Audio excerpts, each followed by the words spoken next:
vision, and that is our region being stable, prosperous and respectful of sovereignty, where countries are not required to choose sides but make their own sovereign choices. We don't want to see any one country dominating or any country being dominated. We both recognise our region is being reshaped economically and strategically, and I think our partnership is a demonstration that we understand that this period of change is best navigated together. I make this point from the Australian government's perspective. We can only build and sustain the region we want by working with others, including by working in partnership with India. And for Australia, this partnership is a critical part of shaping the region we want.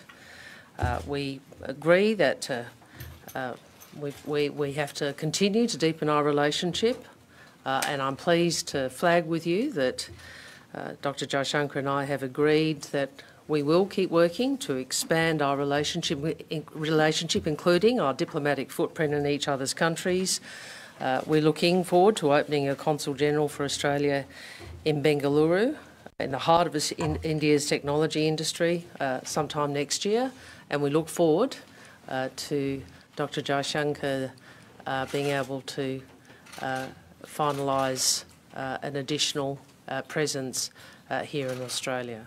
So with those opening words, I would throw to my friend Jay, who I think we've met nearly 7 times or something like that since the change of government. So it was really great to meet with you today, and over to you.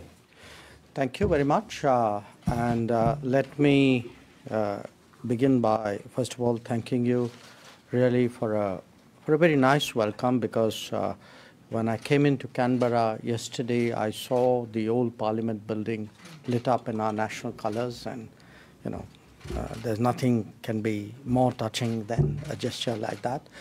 And it wasn't a one-off, because as we celebrated our 75th anniversary of independence, in fact, we saw that in Australia, across the country at different iconic sites, you celebrated along with us, and I was particularly struck by the image of the Sydney Opera House in our tricolour. So I think it was a good gesture which spoke of a very warm sentiment, and I appreciate that. As Minister Wong said, we've had really a very, very useful, very productive, very comfortable discussion today. And part of it is really the fact that we've been meeting quite often. I mean, I think I met you literally on your first day on the job. That's right. In Tokyo for the Quad. But since then, it's been Bali, G20, it's been the Phnom Penh East Asia Foreign Ministers meeting. We saw each other in New York, both bilaterally and for trilateral meetings as well. So we've had this now practice of continuing conversations and good exchanges as we really work to strengthen our bilateral relations and see how we can shape a better region. So today's meeting was what we call the Foreign Ministers Framework Dialogue. It's, I think, the 13th of that series. We spoke about a whole lot of issues: trade and economy, education, defense and security, clean energy. And among the many agreements and understandings we reached were really the fact that it's in our mutual interest to expand our diplomatic footprint in each other's countries. So we would certainly welcome Australia doing so in India and look forward to doing the same in Australia at some point of time. There were some issues, I think, which we see a great potential in terms of giving a greater, I would say, quality to our bilateral partnership. One of them is a proposal that's been under discussion for an understanding on mobility of talent and skills, how we can grow education, and what we could do, particularly bearing in mind India's new national education policy. We certainly would like to see Australia, which is one of our major partners in education, also having a stronger presence in India. And that's something which our prime ministers had discussed as well when they had met in Tokyo. We are very encouraged to see that the Economic Cooperation and Trade Agreement that was finalized earlier this year is moving towards its ratification and entry into force. That's a very good development. We also note that steps are being taken to amend the double taxation avoidance agreement, because that was also a bit of a challenge to growing our business. But in addition to, and then we really looked at areas like critical minerals, cyber, new and renewable energy, and looked at, in a sense, integrating a lot of what our colleagues have been doing over the last few months. And when we did that, it was, I think, very revealing that, in fact, since June this year, 6 of my cabinet colleagues have actually visited Australia, among them the Minister for Coal and Mines, for Renewable Energy, for Education, for our water resources, our Home Minister. And we've also seen that the Australian Deputy PM and Defence Minister, as well as the Deputy Premier of Western Australia and the Premier of New South Wales have been to India with business delegations. So overall, the sense has really been that, the relationship has kept growing. We're, looking at finding ways of sort of taking it to higher levels. When it comes to the global situation, we had a good discussion. We haven't completed it. I think there's still some bits we're going to be doing at lunch. But we did discuss the Ukraine conflict and its repercussions, the Indo-Pacific, what, the progress in Quad, G20 issues, our trilaterals, the UN, some things in the IAEA, climate finance, sustainable development goals. So you can see it's been a pretty sort of broad-ranging discussions.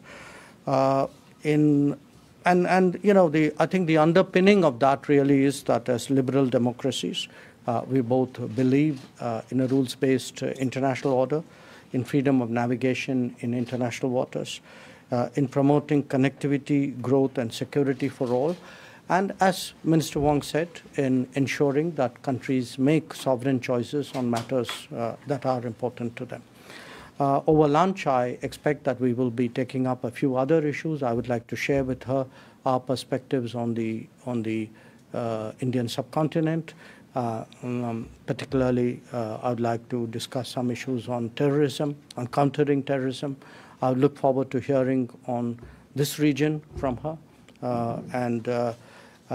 I think would just conclude by saying that we will be taking over the chairmanship of the G20 at the end of this year. And as a member of G20, I think for us, Australia's views and interests are very important. I hope to cover that more intensively in the coming months. And let me finally say once again, really, thank you for having me over, for the hospitality, for the warmth of your reception. Okay, I think we've got limited number of questions, but yes. Ministers, Daniel Hurst from The Guardian. Dr. Jaishankar, you mentioned Ukraine. There'll be a UN General Assembly debate this week about a motion not recognising the Russian annexation of territories in Ukraine and also calling for de-escalation. Is the government of India in a position to support that resolution at the UN, or are you inclined to abstain? And Minister Wong, are you encouraging India to take a particular position on this vote? Yeah. As a matter of prudence and policy, we don't predict our votes in advance. Having said that, you also know that we have been very clearly against the conflict in Ukraine. We believe that this conflict does not serve the interests of anybody, neither the participants nor indeed of the international community. As a country of the global south, we have been seeing firsthand how much it has impacted low-income countries, the challenges that they are facing in terms of fuel and food and fertilizers. My Prime Minister said a few weeks ago at Samarkand that this is not an era of war. And, a conflict today in some corner of the world can have a very profound impact on everybody across the world. And I think that continues to guide our thinking. Well, I'll reiterate again Australia's condemnation of Russia's illegal and immoral invasion of Ukraine, and reiterate the view that we've expressed publicly that the annexations, so-called sham annexations or sham referenda, and the annexations are illegal, we remain of the view that Russia's invasion is illegal. In relation to India, I would indicate again that we welcomed Prime Minister Modi raising his concerns with Mr. Putin in September, I think it was, as Mr. Prime Minister Modi has told Mr. Putin, this is not the time for war. Senator Wong. Dr. Jaishankar, is India, is India rethinking its relationship with Russia given what is going on in Ukraine, and how are you viewing the performance of Russian weapon systems over there, and does that give you cause to think that India should reduce its reliance on those weapon systems? And if I could ask Senator Wong. This is where you get around the question. You ask like multifaceted dot points. Well, Senator Wong, is India's relationship with Russia holding back the Quad in any way? Considering, the Quad is talking about the rules-based order in the Indo-Pacific, is there some inconsistency in relation to Russia? I think the Quad is functioning extremely well. I think that the level of strategic trust and strategic consistency amongst Quad partners is deep and firm. As I said, I note Prime Minister Modi's public comments, and we've welcomed them. On the Quad is a mechanism which is primarily focused on the Indo-Pacific, and I think that's an area where the convergence of interests between the Quad partners is particularly strong. With regard to India and Russia, we have really a long-standing relationship with Russia, a relationship that has certainly served our interests well.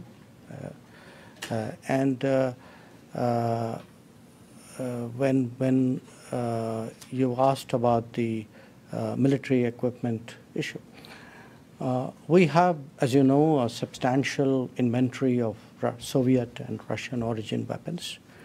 And that inventory actually grew for a variety of reasons.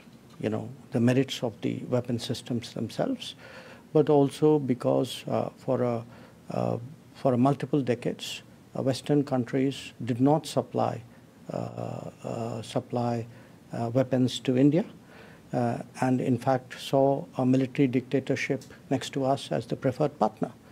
So I think we all in international politics deal with what we have. We make judgments which are reflective of both our future interests as well as our current situation. My sense is, in terms of this current conflict, like every military conflict, there are learnings from it, and I'm sure my very professional colleagues in the military would be studying it very carefully. How is India's defence dependence on Russia affecting Australia's relationship with New Delhi? And have you raised it with your counterpart today? I think that question's just been covered, to be honest with you. Indian Community Leader? Pavan Luthra, Indian Link Media Group from Sydney. Minister Jaishankar, there seems to be a diplomatic war brewing between Canada and India. On 23rd September, India issued a travel warning for its citizens, warning them about traveling to Canada, citing a sharp increase in incidents of hate crimes, sectarian violence, and anti-India activities in Canada. Canada, in turn, has issued similar warnings of traveling to India for safety reasons. The Indian travel warning seemed to follow a Khalistan referendum, voting in Brampton on 18 September. Will we come to the question? The question is, how concerned are you about these kind of activities spreading internationally as the community grows, especially in Australia? No, look, I want to be very clear here. When we issue travel advisories, we issue travel advisories as a travel measure for the security and safety of our citizens. So I would urge you not to read something into a travel advisory which is beyond the advisory. What some other country does presumably reflects their thinking and their policies. As to the Khalistani issue that you have raised, from time to time we have engaged the Canadian government. I have myself engaged my counterpart on this issue, and we have flagged the need to ensure that freedoms in a democratic society are not misused by forces which actually advocate violence and bigotry. So it's important, I think, for countries to understand today really how democracies should function not only at home, but also the responsibilities that democracies have to other democracies abroad.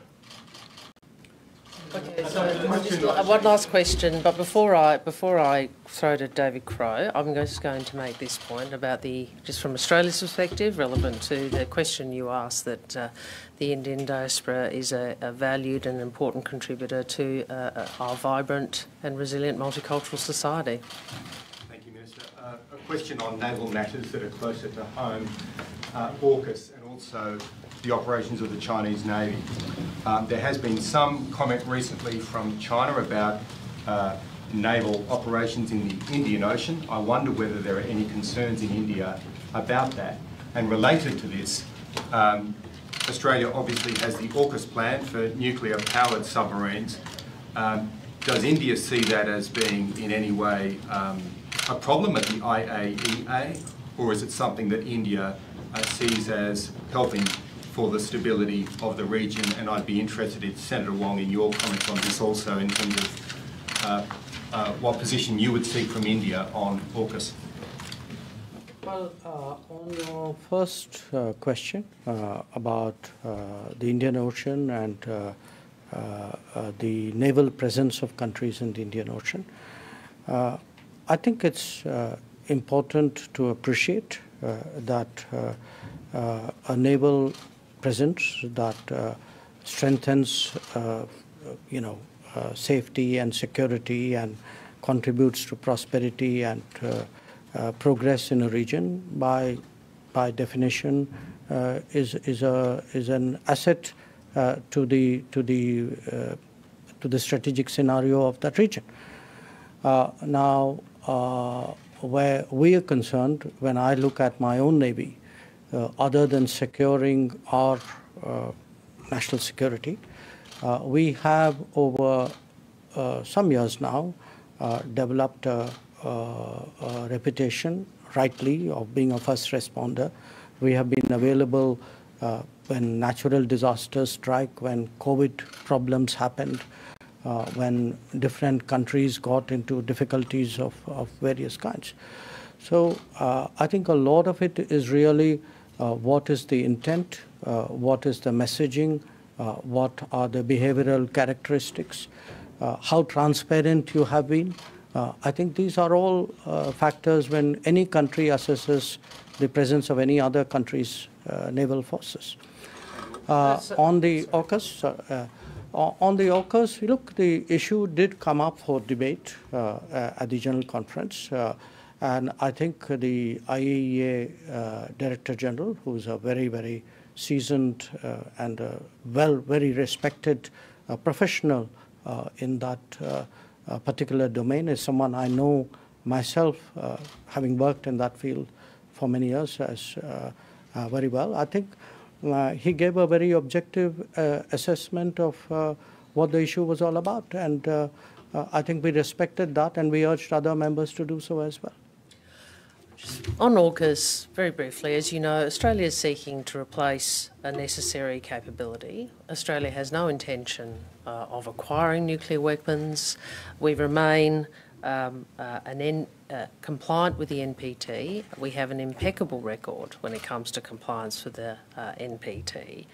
And we are working through and will work through with the IAEA to ensure that that record stands with full transparency. And that was what we indicated very clearly to the conference. Thank you very much.